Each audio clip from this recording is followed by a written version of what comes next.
Hello everyone, welcome to CP classes. तो आज हम डिस्कस करेंगे एक ऐसा कंट्रोवर्शियल लॉ जो कि इंडियन लीगल सिस्टम में प्रिवेल करता है, that is the sealed cover jurisprudence.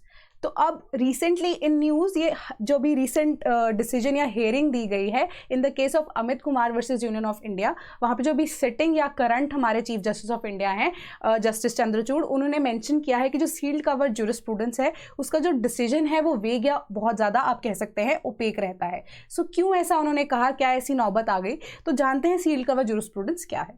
तो सील्ड कवर ज्यूरिस्प्रूडेंस के अंडर एक प्रोसेस है, उसको फॉलो किया जाता है एज द नेम सजेस्ट कि जो इन्फॉर्मेशन है वो सील्ड कवर में आती है एंड किसके पास आती है, टू द सिटिंग जजेस जो कि उस टाइम पे हेयरिंग में होते हैं या जिन्होंने डिसीजन देना होता है with respect to a particular case. तो एज वी ऑल नो कि कोई भी जब भी कोर्ट रूम में केस हो रहा होता है तो वहाँ पे दो पार्टीज होती हैं, दो से ज़्यादा पार्टीज भी हो सकती है, बट जो पक्ष हैं वो सिर्फ दो ही होते हैं, right. So under that scenario sealed cover jurisprudence के अंदर जो भी इंफॉर्मेशन प्रोवाइड की जाएगी उसके ऊपर एक्सेस पार्टीज का या पार्टीज के एडवोकेट्स का भी नहीं होगा, यानी कि सिर्फ और सिर्फ जजेस जो हैं उनको एक्सेस रहेगा उस इंफॉर्मेशन का एंड नोबडी एल्स। तो अब ये सील्ड कवर ज्यूरिस्प्रूडेंस जो है वो कस्टमरी प्रैक्टिस तो नहीं है। क्यों?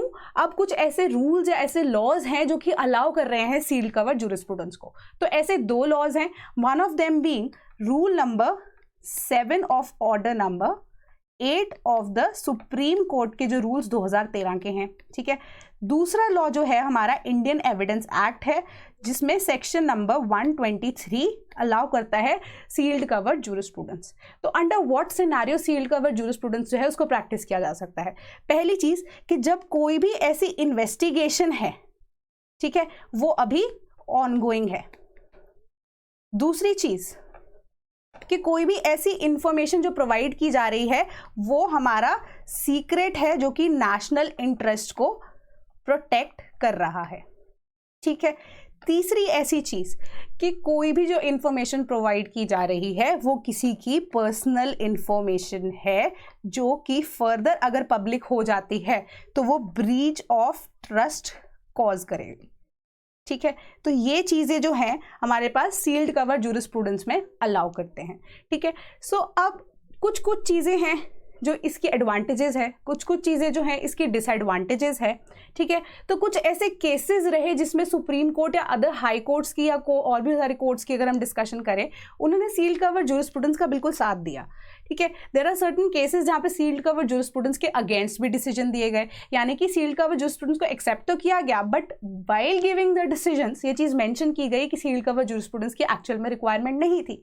सो now we'll discuss the names of the cases जहाँ पे सील्ड कवर ज्यूरिस्प्रूडेंस जो है उसके अगेंस्ट या उसके अगेंस्ट जो स्टेटमेंट्स है वो कोर्ट्स के द्वारा टाइम टू टाइम दी गई। सो सबसे पहले अगर हम अगेंस्ट की बात करें, ठीक है, सबसे पहला केस जो है, बहुत सारे ऐसे वैसे केसेस हुए हैं, तो रीसेंट केसेस तो हमारे पास यही आ जाता है CDR अमित कुमार, ठीक है, वर्सेस यूनियन ऑफ इंडिया का केस आ जाता है।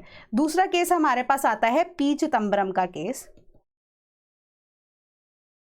जहां पे INX मीडिया वाला उनका जो केस चल रहा था, उस टाइम पे भी वेगनेस के बारे में बात की गई थी। तीसरा केस हमारे पास आता है एक मलयालम टीवी का जो मीडिया वन चैनल था उसके ऊपर बैन लगाने के लिए, ठीक है। एक और हमारे पास केस आता है that is with respect to Bihar government, जो कि भी रीसेंट केस है जिसमें पटना हाई कोर्ट ने अगेन ये कहा था कि सील्ड कवर ज्यूरिस्प्रूडेंस की रिक्वायरमेंट नहीं थी। Whereas there are certain cases जहाँ पे सील्ड कवर ज्यूरिस्प्रूडेंस को रेडिली आप कह सकते हैं एक्सेप्ट भी किया गया। One of the cases being, सबसे पहला हमारे पास था रफाल का जो केस था, ठीक है, क्योंकि अब नेशनल सीक्रेट था उस टाइम पे उसे अलाउ किया गया। One of the cases being हमारे जो फॉर्मर CBI के डायरेक्टर थे, अब अगेन आलोक वर्मा, उनके केस में भी अलाउ की गई थी क्या, sealed cover jurisprudence. One of the major cases again that is Bhima Koregaon case, और एक और केस था विद रिस्पेक्ट टू NRC का रजिस्टर जब मेंटेन करना था असम के द्वारा, उस टाइम पे भी हम कह सकते हैं सील्ड कवर ज्यूरिस्प्रूडेंस को रेडिली आपने कह सकते हैं कि एक्सेप्ट किया गया था by the judicial system as a whole.